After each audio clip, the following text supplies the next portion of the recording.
Hey guys, in the last few weeks I've been often asked what's the difference between the online GMAT, so the newer formats, and the offline GMAT, the regular one.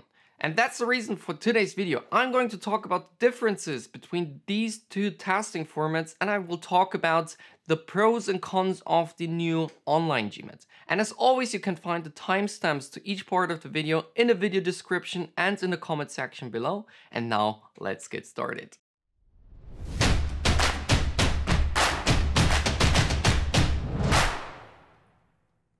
First of all, we are going to talk about the main differences between the online GMAT and the regular GMAT. The first difference is that the online GMAT doesn't require you to do the analytical writing assessment. So in case of the online GMAT, you don't have to type this text, which you have to type in case of the offline GMAT, so the regular one. Secondly, in case of the online GMAT, you don't have the possibility to choose the order of your testing sections. This means that in case of the online GMAT, first you have to do the quantitative section, secondly you have to do the verbal section, and finally you have to do the integrated reasoning section. In case of the regular GMAT, so the offline GMAT, you can choose the order, which provides you with an advantage, which we will discuss later on in the pros and cons of the online GMAT. Thirdly, in the online GMAT, you won't have the break between the quantitative and the verbal section. So you won't have these 8 minutes to rest your mind, to calm down, and to reset your brain. Another difference between the offline, so the regular GMAT, and the online GMAT is the pricing. The online GMAT is cheaper than the offline GMAT. The offline GMAT costs about $250 in service fee, and additionally you will have to pay the value-added tax. For example, in Germany you will have to pay 19%.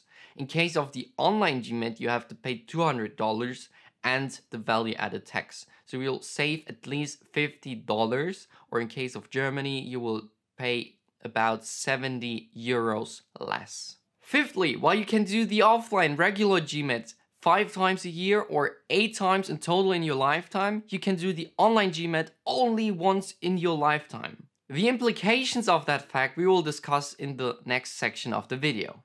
Finally, the last major difference between these testing formats is about note-taking. In case of the online GMAT, you may only use a whiteboard to make your notes. There's no other device you may use for note-taking in case of the online GMAT. And in case of the offline GMAT, so the regular GMAT, you will be provided with the necessary note-taking equipment for this testing format. You will receive a big notebook with multiple pages that are laminated, and you will receive at least 2 pencils to write on these kind of laminated pages. And yeah, that's pretty much it. Those are the main differences between these testing formats. Other aspects such as duration and length of the testing sections, type and difficulty of the tasks, or the rating algorithm are identical. And now let's talk about the pros and cons of the online GMAT exam. We will start with the pros of the online GMAT exam. First of all, Captain Obvious, the online GMAT is cheaper than the offline regular GMAT. Secondly, it is more convenient because you don't have to drive to the testing center and can take the online GMAT exam from home. And it is more flexible to schedule an appointment because there are more appointments available for the online GMAT exam than for the regular one. And thirdly, you don't have to prepare for the analytical writing assessment. All the business schools around the world, in particular the prestigious one, take into account the circumstances that arose with the coronavirus pandemic. Thus, you won't experience any disadvantage regarding this aspect of the online GMAT. The first major downside of the online GMAT is that it is more difficult to score the same score as you would do in case of the regular GMAT. And why is it more difficult? Because in case of the online GMAT first, you won't have the break between the quantitative and verbal section. So you won't have these 8 minutes to reset your mind, to refresh, and to calm down. And this is a really large disadvantage in my opinion. And secondly, another reason why it will be worse than in case of the offline GMAT is that you cannot choose the order of your testing sections. There are people that need more concentration on the verbal section, such as me, and want to choose the verbal section as the first testing section. And in case of the online GMAT, you will have to do the quantitative section first, and you will have less concentration on the verbal section. and therefore it is harder and more difficult to achieve the same score in case of the online GMAT than you would do in case of the regular GMAT. Secondly, as aforementioned, you can do the online GMAT only once in your lifetime. This means that if you fail to hit your target score in the online GMAT, you will have to do the regular offline GMAT anyway.